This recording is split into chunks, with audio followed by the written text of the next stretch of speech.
A Lawrence County restaurant employee has been diagnosed with hepatitis A. The worker was at Mama's Mexican-Italian restaurant in Bedford.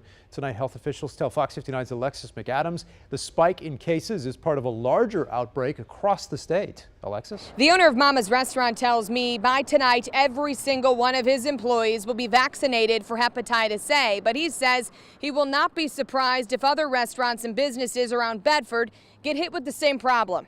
People kind of think it's never going to happen to me. It's never going to happen to me. Well, guess what?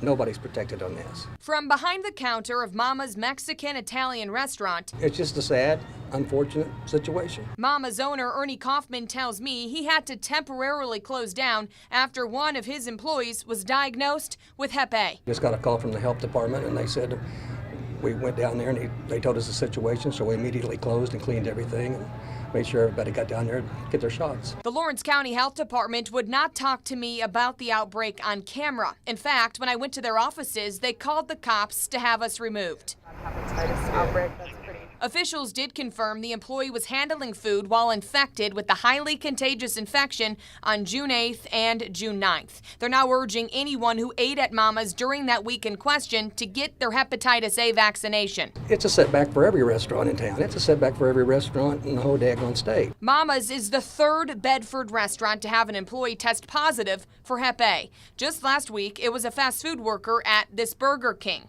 Back in April, an employee at Marco's Pizza. So far this year, the State Department of Health says there's been 21 confirmed cases of hepatitis A in Lawrence County and more than 100 cases statewide. This is a serious situation. The liver infection spreads when a person unknowingly ingests the virus from objects and food or drink that are contaminated by a small undetected amount of stool from an infected person.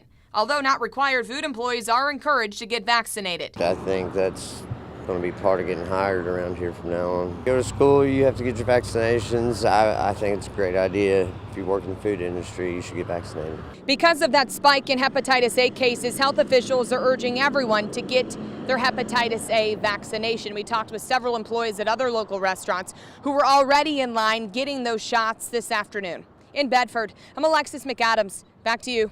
Alexis, thank you. Battling the opioid crisis